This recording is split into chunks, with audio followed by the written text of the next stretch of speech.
শুয়ে থাকি সারাদিন, কোনো কাজ করি না।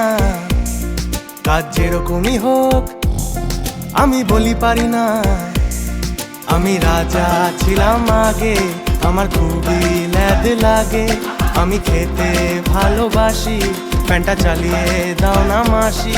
কোনো কাম কাজে আমি নেই।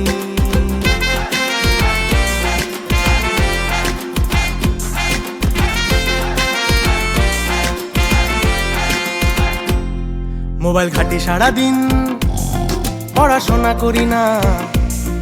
এসি ছাড়া গাড়ি ট্রেন ভাই আমি চড়ি না।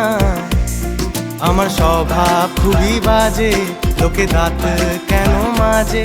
রোজ স্নান করার কি মানে, এটা ভগবানই জানে। সারাদিন শুয়ে থাকি ভাই।